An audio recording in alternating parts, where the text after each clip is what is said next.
வாழ்ந்தாள் உந்தன் மடியில். அத்தியாயம் 13. அவன் என்ன சொன்னாலும் வாயை மூடிக்கொண்டு போகாமல் எதிர்த்து கேள்வி கேட்டாள். அவனிடம் சண்டை போட்டாள் சுமித்ரா. ஆனால் வந்த முதல் நாள் தொடங்கி இன்று வரை அவளை கவனித்த வரையில் அவனுக்கு ஒரு விஷயம் புரிந்தது. சுமித்ரா இயல்பில் மிகவும் மென்மையான பெண். சிறு வயதிலிருந்தே அவள் சந்தித்த பிரச்சனைகள் அவளை இவ்வாறு கோபம் கொள்ள செய்கிறது. உண்மையில் அவள் வாழ்க்கையில் என்ன நடந்தது என்பதை நிச்சயமாக யார் மூலமாக தெரிந்து கொள்ளத்தான் வேண்டும். நேரில் பேசுவதற்கும் பழகுவதற்கும் லீலாவதி இனிமையானவளாகத்தான் இருந்தாள். ஒருவேளை அவனிடம் மட்டும்தான் அவள் அப்படி குழைந்து குழைந்து பேசி குழையெடுத்திருப்பாளோ? ஆமாம், இருக்காதே பின்னே. சுமித்ராவை திருமணம் செய்து கொள்வதற்காக அவன் கொடுத்த வரதட்சணை பணம் லட்சங்கள் அல்லவா? எம்எஸ்சி வரைக்கும் படுக்க வச்சிருக்கோம், பல லட்சங்கள் செலவு பண்ணிருக்கிறோம். அவளை நம்பித்தான் குடும்பமே இருக்குது. 2 எழுத்து படிச்சு வேலைக்கு போய் 4 காசு சம்பாதிச்சாதானே அவளுக்குன்னு ஒரு மாப்பிள்ளைய பார்த்து கல்யாணம் கட்டி கொடுக்க முடியும். நீங்க இப்ப படிச்சுட்டு இருக்கும் போதே வந்து திடீர்னு கல்யாணம் பண்ணிக்கிறேன்னு சொன்னா கல்யாண செலவுக்கெல்லாம் நாங்க என்ன பண்றது என்று நீட்டி முழக்கினாள் லீலாவதி. அதையெல்லாம் உண்மை என்று நம்பிதான் கணக்கே பார்க்காமல் பல லட்சங்களை லீலாவதிக்கு வாரி இறைத்தான் சத்தியதேவன். அவனுக்கென்ன, காரியமானால் போதும், எவ்வளவு பணம் செலவானாலும் பரவாயில்லை. ஆனால் சுமித்ரா சொல்வதை வைத்து பார்க்கும் பொழுது நிச்சயமாக அப்படி இல்லை என்பது போல தெரிகிறது. ஆமாம், நல்ல பாம்பு கூடத்தான் பளபளவென்று அழகாக இருக்கிறது. அதற்காக அதை மடியில் தூக்கி வைத்து கொஞ்ச முடியுமா? அப்படித்தான் லீலாவதியும் இருக்க வேண்டும். பூமிநாதனும் அவள் என்ன சொன்னாலும் தலையை ஆட்ட எல்லாம் சுமூகமாகத்தான் இருக்கிறது என்று நினைத்து கொண்டான் சத்தியன். இப்படியெல்லாம் இருக்குமோ என்று அவன் யோசித்து கூட பார்க்கவில்லை. அவள் சொன்னது போல யாரோ பெற்ற பிள்ளையை பலியிட்டிருக்கிறாள் லீலாவதி. மறுபடியும் திரும்பி அயர்ந்து உறங்கிக் கொண்டிருந்த அவளை இமைக்காமல் பார்த்தான் அவன். இதழோரம் குறுநகை பூத்தது. டவுனுக்கு போகிறேன் என்று அவன் சொன்னதும் மாமா என்று அவள் அவனை அழைத்து வம்பு பண்ணியது எல்லாம் ஞாபகத்திற்கு வர சிரிப்பும் கூடவே வந்தது. மல்லிகை பூவையும் அல்வாவையும் அவள் ஆசைப்பட்டு கேட்கவில்லை என்று அவனுக்கும் தெரியும் தான்.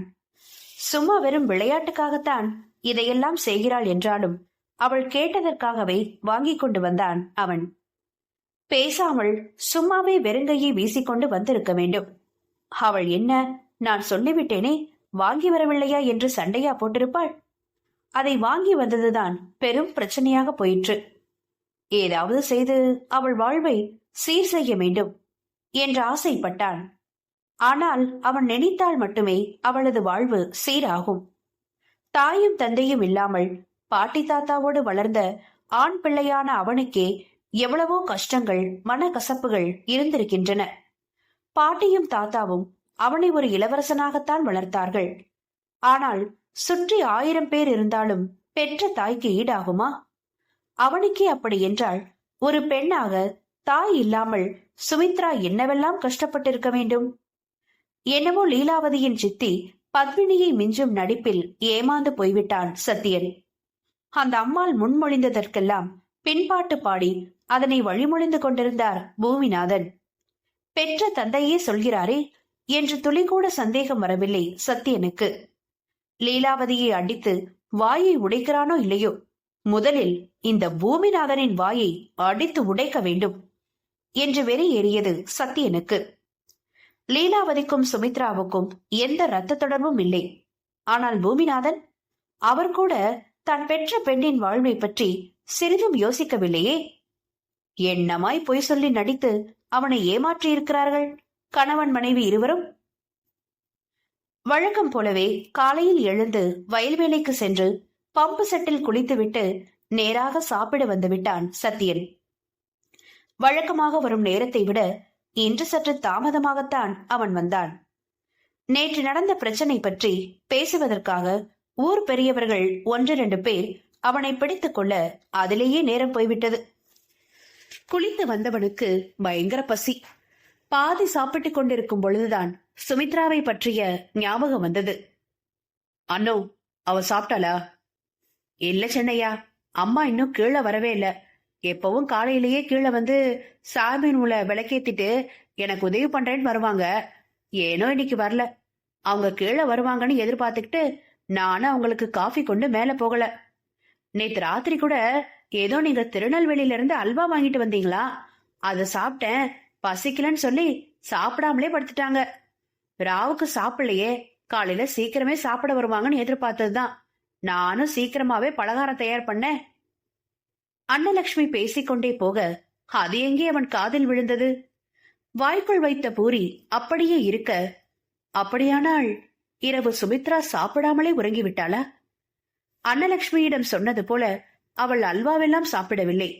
அவன் வாங்கிக் கொண்டு வந்த அல்வா பார்சல் பிரிக்காமலேயே மேசை மீது அவன் எந்த இடத்தில் வைத்தானோ அதே இடத்தில் செந்துவாரென்று கிடந்தது. அப்படியானால் சுமித்ரா சாப்பிட்டதாக அன்னத்திடம் பொய் சொல்லியிருக்கிறாள். வீட்டில் ஒருத்தி பசியோடு இருக்க அவன் பாட்டுக்கு மட்டன் வறுவல், முட்டை பொடிமாஸ், சிக்கன் 65 என்று வெட்டி விளாசி விட்டு வந்தான் நேற்றைய இரவில். சித்தியிடம் உணவு வேண்டவே வேண்டாம் என்று திண்ணமாய் மறுத்துவிட்டு வீட்டுக்கு வந்திருந்தாள். எப்படியாவது வற்புறுத்தி சுமித்ராவை சாப்பிட வைத்திருக்கலாம். ஒரு சிறு குற்ற உணர்ச்சி தோன்றியது. மேலும் அன்னத்தின் மீதும் கோபமாக வந்தது. ஒருத்தி அல்வாவை சாப்பிட்டுட்டேன்னு சாப்பாடு வேண்டான்னா அப்படியே விட்டுறதா? அல்வா சாப்பிட்டு வயிறு நிறையுமா என்று கேட்டு ஒரு 2 தோசையாவது சாப்பிட வைத்திருக்கலாம் அல்லவா? உள்ளே பொறுமிக் கொண்டிருந்தவனுக்கு வயிற்று பசி சுத்தமாய் காணாமல் போய்விட்டது. அவ ஏதோ பரீட்சைக்கு படிச்சுட்டு இருக்கானோ, அதனால ரொம்ப நேரம் முழிச்சிருந்து படிச்சா. எழுந்திருக்க லேட்டா இருக்கும், நான் கவனிக்கல. அன்னத்திற்கு பதில் சொல்லிவிட்டு தட்டில் இருந்ததை மட்டும் உண்டு விட்டு சட்டென எழுந்து கை கழுவி விட்டு மாடிக்கு விரைந்தான். வேகமாக 4-5 படிகளை தாவி ஏறியவன் மறுபடியும் கீழே இறங்கி வந்து டைனிங் டேபிளில் இந்த தட்டில் 5 பூரிகளையும் உருளைக்கிழங்கு குருமாவையும் வைத்து எடுத்துக்கொண்டு மாடிக்கு சென்றான். அறைக்குள் சுமித்ரா இல்லை. பால்கனி கைப்பிடி சுவரை பிடித்துக் கொண்டு வெளியே பார்த்து கொண்டிருந்தாள். அப்போதுதான் குளித்து விட்டு வந்திருப்பாள் போல புடவை மாற்றியிருந்தாள். ஆனால் தலையில் முடியை சுற்றி கட்டியிருந்த துண்டை கூட அவிழ்க்காமல் அப்படியே நின்றிருந்தாள். டவலுக்குள் அடங்காமல் கீழே தொங்கிய முடியிலிருந்து சொட்டு சொட்டாய் நீர் முதுகில் வடித்து பிளவுஸின் பின்புறத்தை ஈரமாக்கிக் கொண்டிருந்தது. நீளமாய் ஒரு பெருமூச்சை விட்டுவிட்டு சுமித்ரா என்று மெல்லிய குரலில் அழைத்தான். திரும்பி பார்த்தாள். மிகவும் சோர்வாக இருந்தாள். வழக்கமாக கண்களில் காணும் அந்த துள்ளலையும் துடிப்பையும் காணவில்லை. அருகில் போனவன் கையில் இருந்த உணவு தட்டை அவளிடம் நீட்டினான். சாரி, நேத்து போன இடத்துல கொஞ்சம் லேட் ஆயிடுச்சு. நீ சாப்பிட்டு படுத்திருப்பேன்னு நான் நினைச்சேன். காலையில தான் நேத்து நைட்டு சாப்பாடு வேண்டான்னு நீ சொல்லிட்டதா அண்ணன் சொன்னா. எவ்வளவுதான் கோபம் இருந்தாலும் மன வருத்தம் இருந்தாலும் அத சாப்பாட்டுல காமிக்க கூடாதுன்னு எங்க பாட்டி சொல்லுவாங்க. பசிச்ச வயிறோட யோசிச்சா ஒரு தீர்வும் கிடைக்காத. அவன் கையில் இருந்த உணவு தட்டை ஒரு நிமிடம் வெறித்து பார்த்துவிட்டு பிறகு, இந்த சாப்பாட்டை சாப்பிட்ட யோசிச்சா மட்டும் என்னோட பிரச்சனைக்கு தீர்வு கிடைச்சிடுமா? எதுக்குங்க வீணா பேசிக்கிட்டு? நான் ஒரு சபிக்கப்பட்ட பிறவி. காலம் முழுசு கஷ்டப்பட்டு சாவணும்னு என் தலையில எழுதி இருக்கு போல. இதுல நான் யார நொந்துக்கிட? நீங்களும் என்ன மன்னிச்சிருங்க. நேத்து நானும் உங்ககிட்ட அப்படி பேசிருக்க கூடாது. அவளுடைய பேச்சில் ஏற்கனவே இலகி இருந்த மனம் வாகாய் உருகிவிட்டது. கையில் இருந்த உணவு தட்டை கொண்டு போய் மேசை மீது வைத்துவிட்டு அவளிடம் வந்தான். சுமி, உன்கிட்ட சில விஷயங்களை நான் மனசை விட்டு பேசலாம்னு நினைக்கிறேன். அப்படி பேசிக்கிட்டா மறுபடியும் நமக்குள்ள இந்த மாதிரி ஒரு சண்டை வராது என்றவன் ஆழமாய் ஒரு மூச்சு எடுத்துவிட்டு பிறகு தொடர்ந்தான். எனக்கு வயசு 32 ஆகுது சுமித்ரா. கல்யாணமே வேண்டாம், கடைசி வரைக்கும் தனிக்கட்டையாவே இருந்துடலாம்னு முடிவு பண்ணிருந்தேன். ஆனா என்று ஆரம்பித்தவன் தான் கல்யாணம் செய்து கொண்டதற்கான காரணத்தை அவளிடம் சொல்லி முடித்தான். அத்தியாயம் 14. சுமித்ராவை தான் திருமணம் செய்து கொண்டதற்கான காரணத்தை அவளிடம் தெளிவாக விளக்கி சொல்லிவிட்டான் சத்யதேவன். நேற்றைய பிரச்சனையில் சோர்ந்து கலையிழந்து போயிருந்த அவளது முகம் அவன் விஷயத்தை சொல்ல சொல்ல பிரகாசம் அடைந்தது. அனைத்து விஷயங்களையும் சொல்லி முடித்துவிட்டு, இந்த ஊர்ல ஒரு பெரிய பள்ளிக்கூடம் கட்டணும் சுமி. சும்மா படிக்கிறதுக்குன்னு போற பொம்பளை பிள்ளைங்க வெளியிடத்துல போய் பாலியல் ரீதியா துன்புறுத்தலுக்கு ஆளாவறத நான் விரும்பல. உள்ளூர்லயே படிச்சா பொம்பளை பிள்ளைங்களுக்கு சேஃப்டியா இருக்கும். படிக்கிற பிள்ளைங்களுக்கு வயித்துல சோறு இல்லைனாலும் பரவாயில்ல, மனசுல நிம்மதி இருக்கணும், மூளை தெளிவா இருக்கணும். அப்படிதானே படிக்கிற படிப்பு மனசுல மண்டையில ஏறும். அதனாலதான் என்னோட சொந்த செலவுல ஒரு பள்ளிக்கூடத்தை கட்டி கொடுக்கலாம்னு முடிவு பண்ணேன். அதுக்காக தான் கல்யாணமும் கட்டிக்கிட்டேனே தவிர என்னுடைய சுய லாபத்துக்காக இல்ல. அப்புறம் இன்னொரு விஷயம், எனக்கு பொண்ணு பார்க்க என்னோட வக்கீல் சோமசுந்தரம் கிட்டதான் சொல்லியிருந்தேன். விவகாரத்தாயி குழந்தையோட இருக்கிற பொண்ணா இருந்தா கூட பரவாயில்ல, கட்டிக்கிறேன்னு சொன்னேன். ஆனா எவ்வளவோ தேடியும் அந்த மாதிரி பொண்ணு கிடைக்கவே இல்ல. கடைசியா உன்னை பத்தி கேள்விப்பட்டு உங்க சித்திய பார்த்து பேசிட்டு வந்து அதுக்கப்புறம் தான் உங்க வீட்டுக்கு என்ன கூட்டிட்டு போனாரு சோமசுந்தரம். அதுக்கப்புறம் தான் நம்ம கல்யாணம் முடிஞ்சது. இதுல என்னோட தப்பு எதுவுமே இல்லைன்னு நான் சொல்ல முடியாது.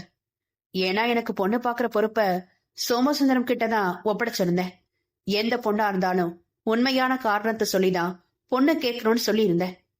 அவரும் நான் சொன்னபடியே தான் செஞ்சாரு. நானும் சோமசுந்தரமும் தான் போய் உங்க சித்தி கிட்ட பேசினோம். ஆனா உங்க வீட்டுக்காரங்களே உனக்கு எதிரா இருப்பாங்கன்னு எனக்கு தெரியாது. அதான் உன் விஷயத்துல சொதப்பிருச்சு. ஏதோ சீக்கிரமா கல்யாணம் முடிஞ்சா பள்ளிக்கூட கட்டுற வேலைய சீக்கிரமா ஆரம்பிக்கலாமேன்ற ஆர்வத்துல உன் விஷயத்துல நானும் கொஞ்சம் அசட்டையா இருந்ததுனால நீ வந்து இங்க மாட்டிக்கிட்ட. ஆனா சுமித்ரா, உன் வாழ்க்கை கெட்டு போற மாதிரியோ சீரழிஞ்சு போற மாதிரியோ கண்டிப்பா நான் உன்னை அந்த இடத்துல விட்டுற மாட்டேன். உனக்கு ஒரு நல்ல வாழ்க்கை அமைச்சு கொடுப்பேன். ஒரு நண்பனா நீ என்ன நம்பலாம் என்றான் அவன்.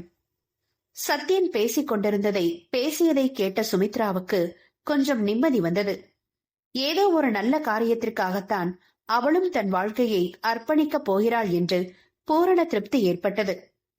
இதுநாள் வரை மனதில் இருந்த குழப்பம், குறை, கோபம் எல்லாம் அகன்று ஒரு தெளிவு பிறந்தது. தனக்கு முன்னே நின்ற சத்யனை ஏறிட்டு பார்த்தாள். சினிமா படங்களில் வருவது போல சுற்றிலும் 18 பட்டிகளும் தலைவனாக கொண்டாடும் ஓர் ஆண் மகன். திருமணமாகவில்லை, குழந்தை குட்டி பெற்று கொள்ள வேண்டும் என்ற ஆசை இல்லை. எப்போதும் ஊர் நன்றாக இருக்க வேண்டும், ஊர் மக்கள் அனைத்து வசதிகளோடும் சீரும் சிறப்புமாக இருக்க வேண்டும். குறிப்பாக பெண் பிள்ளைகள் பாதுகாப்பாக பள்ளிக்கூடங்களுக்கு போய் வர வேண்டும் என்று நினைக்கிறான். வெறுமனை வாய்ச்சொல்லில் வீரனாக சொன்னதோடு எதையும் அவன் நிறுத்திக் கொள்ளவில்லை. சொன்னதை செயலில் காட்ட முனைந்து கொண்டிருக்கிறான். அவன் கையில் எடுத்திருப்பது ஒரு மாபெரும் பணி. பல ஆயிரம் கோயில்களை கட்டுவதை காட்டிலும் புண்ணியம் நிறைந்தது. உண்மையில் இவன் கையால் தாலி கட்டி கொண்டதற்கு பெருமைப்பட வேண்டும். ஒரே ஒரு நாள் அல்ல, 1 மணி நேரம் வாழ்ந்தாலும் இப்படி ஒரு உண்மையான ஆண்மகனுக்கு மனைவியாக வாழ வேண்டும். ஆனால் அந்த கொடுப்பனைதான் அவளுக்கு இல்லையே. அவனோடு கடைசி வரை மனைவியாக வாழ்கிறாளோ இல்லையோ, சத்தியனுடைய பொண்டாட்டி என்ற ஒற்றை சொல் அவளை வாழ்க்கையின் கடைசி வரை மரியாதையாகவே வாழ வைக்கும் என்று தோன்றியது சுமித்ராவுக்கு. மற்றவர்களைப் போல லட்சக்கணக்கில் பணம் கொடுத்து அவளால் உதவி செய்ய முடியாது. அவளாலான சிறு உதவி, இலங்கைக்கு பாலம் கட்டுகையில் ஸ்ரீராமருக்கு சிறு அணில் செய்த உதவி மாதிரி அவனுடைய மனைவியாக நடிப்பது. அதை மனமாற செய்துவிட்டு போகலாமே. மனதில் இருந்த கவலைகளும் குழப்பங்களும் அகன்றுவிட அவனை பார்த்து மெலிதாய் புன்னகைத்தாள் சுமித்ரா. இந்த விஷயத்த நம்ம ஃபர்ஸ்ட் நைட் அன்னைக்கே சொல்லியிருந்தீங்கன்னா நமக்குள்ள இவ்வளவு சண்டையே வந்திருக்காது.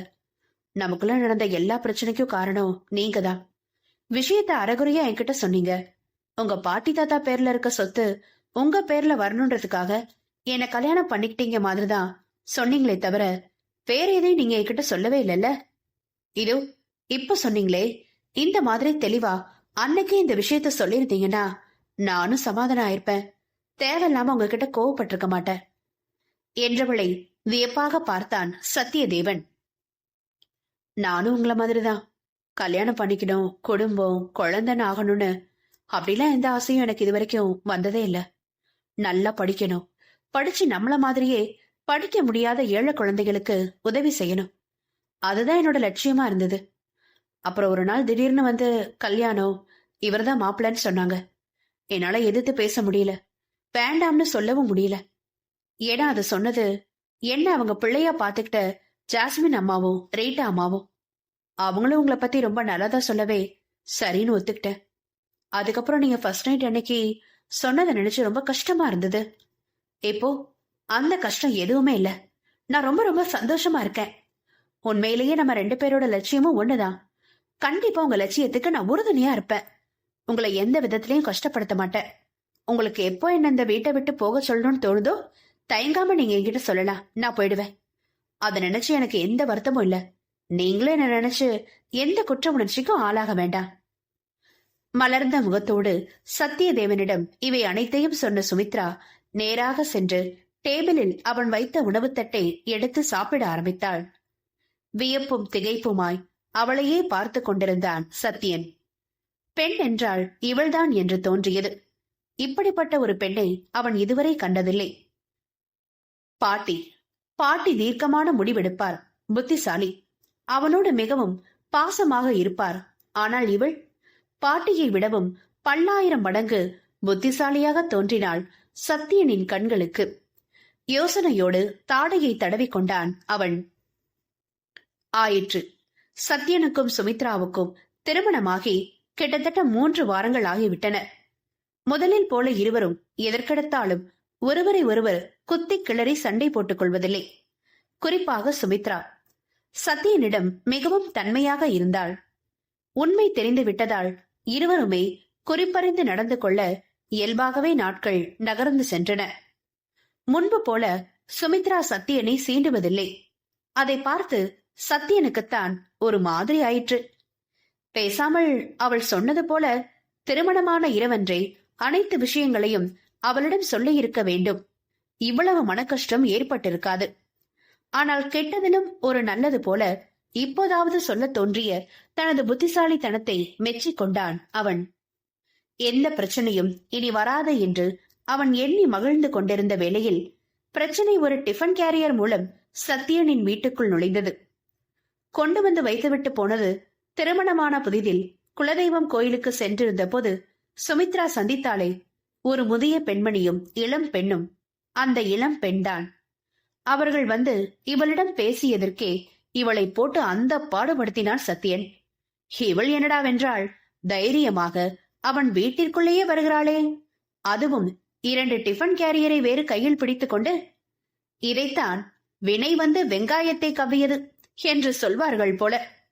பழமொழியில் கொஞ்சம் மாற்றமாக இங்கே வினை கையில் 2 டிஃபன் பாக்ஸை கவ்விக்கொண்டு வருகிறது சுமித்ராவை நோக்கி. நடக்கப் போகும் பிரளயம் தெரியாமல் அந்த இளம் பெண்ணையே திகைத்து போய் பார்த்து கொண்டு நின்றாள் சுமித்ரா. அத்தியாயம் 15. காலையில் ஒரு 11 மணி இருக்கும். காலையிலேயே சாப்பிட்டு விட்டு சத்தியன் வெளியே சென்று விட்டான். அண்ணன் மதிய சமையலுக்கான வேலையில் ஈடுபட்டிருந்தார். சுமித்ரா வெளிவராண்டாவில் உட்கார்ந்து தோட்டத்து பூவில் தேன் குடிக்க வரும் பூஞ்சிட்டுகளையும் தேனீக்களையும் பார்த்து ரசித்துக் கொண்டிருந்தாள். அப்போது கேட்டை திறந்து கொண்டு புயலை போல வேகமாக ஓடி வந்தாள் அந்த இளம் பெண். அவள் கையில் 2 டிஃபன் கேரியர். உள்ளே வந்தவள் அவசரமாக அதை சுமித்ராவின் கையில் கொடுத்துவிட்டு, அண்ணி, அம்மா கொடுத்து விட்டாங்க, நீங்களும் அண்ணனும் சாப்பிடணுமா என்று சொல்லிவிட்டு சிட்டாக பறந்து விட்டாள். ஏதோ மேஜிக் மாதிரி அந்த காட்சி நடந்து விட்டது. அதாவது கண்ணிமைக்கும் நேரத்தில் வந்தாள். சுமித்ராவின் கையில் டிஃபன் பாக்ஸை திணித்தாள். ஓடி போய்விட்டாள். யார் இந்த சின்ன சிட்டு? 2 கையிலும் 2 டிஃபன் பாக்ஸை பிடித்துக் கொண்டு திரு திருவென்று விழித்துக் கொண்டு நின்றாள் சுமித்ரா. அந்த பெண் வெளியே கேட்டை திறந்து சென்ற கையோடு ஒரு கார் கிளம்பும் ஓசையும் கேட்டது. ஓ, காரில் வந்திருப்பாளோ? சுமித்ரா யோசிக்கொண்டு நிற்கலையே வீட்டுக்குள்ளே இருந்து அலைய குலைய ஓடி வந்தார் அன்னலட்சுமி. அவரிடம் நடந்த விஷயத்தை சுமித்ரா சொல்ல நெஞ்சில் கை வைத்தார் அன்னலட்சுமி. நானும் பாத்துக்கிட்டு தான் இருந்தேன். என்ன தைரியமா உள்ள வந்துட்டு போறா அந்த பொண்ணு. கொடுங்கம்மா டிஃபன் கேரியரை, பேசாம கொண்டு போய் குப்பையில கொட்டிடுவோம் என்று அன்னம் சுமித்ராவின் கையில் இருந்த பாத்திரங்களை வாங்க போக வெடுக்கென கையை பின்னால் இழுத்து கொண்டாள் சுமித்ரா. என்ன பேச்சு பேசுறீங்க அண்ணா? சாப்பாட்டை கொண்டு போய் குப்பையில கொட்டணுமா? யாரா இருந்தா என்ன, நமக்காக ஆசையா சமைச்சு கொடுத்து அனுப்பியிருக்காங்க. சாப்பிட்டாட்டாலும் பரவாயில்ல, ஆனா அது கொண்டு போய் குப்பையில கொட்டுறது மகா பாவம். சுமித்ரா கடுமையான குரலில் அன்னலட்சுமியை கண்டித்துக் கொண்டிருக்க இடையில் புகுந்த பெரியவரே, ஐயோ அம்மா, விஷயம் தெரியாம பேசாதீங்க.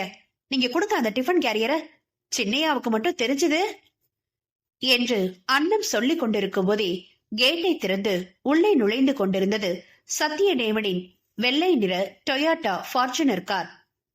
அவனுடைய காரை கண்டதும் தான் தாமதம். அன்னலட்சுமி பதறி துடித்து விட்டார். கையும் காலும் பதற, கண்கள் உருட்டு விழிக்க என்ன செய்வதென்றே அவருக்கு தெரியவில்லை. அவருடைய இந்த பதட்ட நிலையை கண்டு சுமித்ராவுக்கு ஒரே ஆச்சரியம். இப்படி பதறி பரிதவிக்கும் அளவிற்கு அப்படி என்ன பெரிய விஷயம் இங்கே நடந்து போய்விட்டது? யாரோ ஒரு பெண் கொண்டு உணவை கொடுத்ததற்காக இந்த அம்மா ஏன் இப்படி பதற வேண்டும்? யாருடனோ போனில் பேசிக்கொண்டே இறங்கி வந்தான் சத்தியதேவன். தலை குனிந்தவாறே போனை பேசிக்கொண்டு வந்தவன் எதேச்சையாக நிமிர்ந்து பார்க்க அன்னலட்சுமியின் முகத்தில் அவ்வளவு பதட்டம். விட்டால் டமால் என்று அங்கேயே மயங்கி சரிந்து விடுவார் போல. சட்டென்று போனை அணைத்து பாக்கெட்டில் போட்டுவிட்டு அருகே வந்தான். என்னாச்சு? ஏன் உன் முகம் இப்படி இருக்கு என்று கேட்க அன்னலட்சுமிக்கு வியர்த்து ஊற்றிவிட்டது. கை காலெல்லாம் விடவிடவென்று நடுங்க பதிலே பேசாமல் சுமித்ராவின் கையில் இருந்த பாத்திரங்களை பார்த்தார் அவர். பாத்திரங்களையும் அவரையும் சுமித்ராவையும் மாறி மாறி பார்த்தவன் அவள் கையில் இருந்த பாத்திரங்களை வாங்கி திறந்து பார்த்தான். வெள்ளை சோறு, கறி குழம்பு, ஈரல் பிரட்டல், குடல் வறுவல், பாயாசம், பொரித்த வஞ்சரம், மீன், இறால், தொக்கு, பெப்பர் சிக்கன் என்று ஒரு திருமண வீட்டு விருந்தையே அதில் அடைத்து அனுப்பியிருப்பார்கள் போல. அதை பார்த்தவனின் புருவம் உச்சி மேட்டுக்கு சென்றுவிட, யார் கொண்டு வந்து கொடுத்தது என்று கேட்டான் சத்தியன். திருதிருவென்று விழித்தாள் சுமித்ரா. அவளுக்குத்தான் அந்த பெண்ணை யாரென்றே தெரியவில்லையே. அப்புறம் யார் கொண்டு வந்து கொடுத்தார்கள் என்று எப்படி சொல்லுவது? நீங்களே சொல்லுங்க என்பது மாதிரி சுமித்ரா அன்னத்தை பார்க்க அன்னலட்சுமிக்கு பேச்சே வராமல் வாய் தந்தி அடித்தது. தொண்டைக்குள் எச்சிலை முழுங்கிக் கொண்டு அன்னம் சத்தியனை பார்க்க, கேக்குறல சொல்லுங்க, 2 பேர் என்ன வாயில கொழுக்கட்டை அடைச்சு வச்சிருக்கீங்க என்று அவனுடைய கர்ஜனையில் மிரண்டு, அது தம்பி, அது சின்ன பாப்பா தான் கொண்டு வந்து கொடுத்துச்சு, இப்பதான். ஒரு வழியாக திக்கி திணறி மூச்சை இழுத்து பிடித்துக் கொண்டு சொல்லி முடித்தார் அன்னலட்சுமி. அவ்வளவுதான். அடுத்த நொடி தரையில் இருந்த பாத்திரங்கள் அனைத்தும் தோட்டத்திற்கு பறந்தன. அந்த உணவு இருந்த பாத்திரங்கள் அனைத்தையும் தன் காலாலேயே எட்டி உதைத்து வீசி எறிந்தான் சத்தியன். எவ்வளவு தைரியம் இருந்தா என் வீட்டுக்குள்ள நுழைஞ்சிருப்பா? சோறு கொடுத்து விடுறாளா சோறு? நான் இன்னைக்கு சோத்துக்கு வக்கலாம பட்டியா கிடந்து சாவறேன். இனிமே ஒரு தடவை இப்படி அத்துமீறி வீட்டுக்குள்ள வரட்டும், அவ காலை உடைக்கிறனா இல்லையான்னு பாரு. கண்கள் சிவக்க, கழுத்து நரம்புகள் புடைக்க, ஆங்கார மூர்த்தியாய் அன்னத்தை பார்த்து கத்திக் கொண்டிருந்தான் சத்தியன். சுமித்ராவுக்கு பயங்கரமான கோபம் வந்துவிட்டது. யார் கொடுத்து விட்டிருந்தாள் என்ன? அதுவும் சாப்பாடுதானே.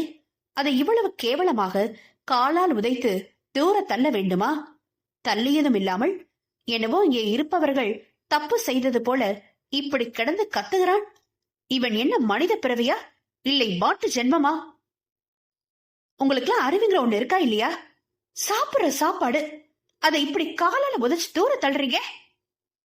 சுமித்ரா அவனை பார்த்து கேட்ட மறுநொடி ஓங்கி அவன் விட்ட அறையில் படியில் போய் விழுந்து கிடந்தாள். யார பாத்திரி அறிவு இருக்கா இல்லையான்னு கேட்ட?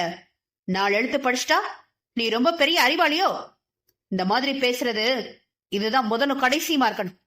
இனிமே இந்த மாதிரி ஏதாவது பேசுறேன்னு வச்சுக்க, அடிச்சு மூஞ்சி முகரையெல்லாம் பேத்துருவேன், ஜாக்கிரத என்று அவளிடம் உரிமை விட்டு, ஏ மாடசாமி என்று அழைத்தான். அங்கு வந்த மாடசாமியிடம் கீழே சிதறி கிடந்த உணவு பண்டங்களை காட்டி, இதெல்லாம் குழி தோண்டி புதைச்சிடு. நம்ம வீட்டு நாய், பூனை, கோழி, குருவி கூட இத சாப்பிடக்கூடாது. அப்புறம் இந்த பாத்திரங்கள் எல்லாம் எடுத்து கழுவாம கொண்டு போய் அவ வீட்டு முன்னாடி விசிறி அடிச்சுட்டு வந்துரு. கூப்பிட்டு அவ கையில கூட கொடுக்க கூடாது. அப்படி ஏதாவது செஞ்சாடி கேள்விப்பட்டேன், உன்னை கொன்னுடுவேன், தூக்கிட்டு போ என்றவன் வீட்டுக்குள்ளேயே வராமல் மறுபடியும் காரை எடுத்துக்கொண்டு வெளியே போய்விட்டான். அவன் கார் கிளம்பியதும் தான் தாமதம். சிலை போல அசையாமல் நின்ற அன்னலட்சுமி ஓடி போய் படியில் விழுந்தே கிடந்த சுமித்ராவை பிடித்து தூக்கினார். இதுக்குதாமா சொன்னேன், அந்த டிஃபன் பாக்ஸை என்கிட்ட தந்துருங்கன்னு. சென்னையாவுக்கு அந்த வீட்டுல இருந்து சோறு வந்த விஷயம் தெரியறதுக்கு முன்னாடியே நாம அதுல இருந்து சாப்பாட்டெல்லாம் கொட்டி குழி தோண்டி புதைச்சு மூடிட்டு பாத்திரத்தெல்லாம் பின்பக்கமா மாடசாமி கிட்ட கொடுத்து விட்டுருக்கலாம். அவனும் சத்தமே இல்லாம கொண்டு போய் அதை சேர்த்திருப்பான். இப்ப பாருங்க, இவ்வளவு பிரச்சனையாச்சு. எத்தனை தடவை பட்டாலும் இந்த அம்மாவுக்கு அறிவே வராது. தம்பிய பத்தி நல்லாவே தெரிஞ்சிருந்தோம், அவங்க ஏன் தான் இப்படி பண்றாங்கன்னு எனக்கு புரியவே மாட்டேங்குது என்று புலம்ப ஆச்சரியமாக அன்னலட்சுமியை பார்த்தாள் சுமித்ரா. எத்தனை தடவை என்றால்? அப்படியானால் இதற்கு முன்பும் இதே போல நடந்திருக்கிறதா? தன்னை ஏறிட்டு பார்த்த சுமித்ராவின் முகத்தை பார்த்த அன்னலட்சுமிக்கு பகீர் என்றிருந்தது. கீழே விழுந்ததில் படையின் விளிம்பு அடிபட்டு நெற்றியின் ஓரம் ரத்தம் கசிந்து கொண்டிருந்தது. ஐயோ அம்மா, நெத்தில லேசா ரத்தம் வருதுமா, வாங்க உள்ள போலாம், மருந்து வைக்கலாம் என்று அன்னலட்சுமி பதற வலித்த இடத்தை லேசாக தொட்டு பார்த்தாள் சுமித்ரா. வீங்கி இருந்தது. தொட்டு பார்த்த விரல்களில் பிசுபிசுப்பாய் ரத்தம். ரத்தத்தை பார்த்ததும் அன்னலட்சுமி அளவுக்கு சுமித்ரா பதறவில்லை. நிதானமாய் எழுந்து சென்று கைகளை கழுவிக்கொண்டு முந்தானையால் நெற்றியை துடைத்துக் கொண்டாள். பிறகு அன்னலட்சுமி பார்த்து, இதெல்லாம் இருக்கட்டும் அண்ணோ, முதல்ல நான் கேட்கிற கேள்விக்கு பதில் சொல்லு. என்கிட்ட சாப்பாடு கொண்டு வந்து கொடுத்தாளே ஒரு பொண்ணு, அவ யாரு? உங்க ஐயாவுக்கு ஏன் அவங்க மேல அவ்வளவு கோவம்? அன்னைக்கு அப்படிதான் குலதெய்வ கோயிலுக்கு போயிருந்தோமே, அங்க இன்னைக்கு சாப்பாடு கொண்டு வந்தாலே இந்த பெண்ணும் இந்த பொண்ணு கூட இன்னொரு அம்மாவும் வந்திருந்தாங்க. அவங்க 2 பேரும் தான் என்கிட்ட வந்து பேசினாங்களே தவிர நான் வாயை திறக்கல. ஆனா அதுக்கும் உங்க ஐயா இப்படித்தான் ஒரு பெரிய ஆட்டமே போட்டாரு. யார் அவங்க? கண்டிப்பா அவங்க 2 பேரும் யாருன்னு உனக்கு தெரிஞ்சிருக்கும். தெரியாம இருக்க வாய்ப்பே இல்ல. சொல்லு, யார் அவங்க? அப்படி என்னதான் பிரச்சனை 2 பேருக்குள்ளயும் ஓடிட்டு இருக்குது? நெற்றியில் கசிந்த இரத்தத்தை சேலை முந்தானையால் துடைத்துக் கொண்டே அன்னத்தை பார்த்து அமர்த்தலாய் கேட்டாள் சுமித்ரா. அன்னத்திற்குதான் நாக்கு உலர்ந்து மேலனத்தோடு ஒட்டி கொண்டது. பதில் சொல்ல முடியாமல்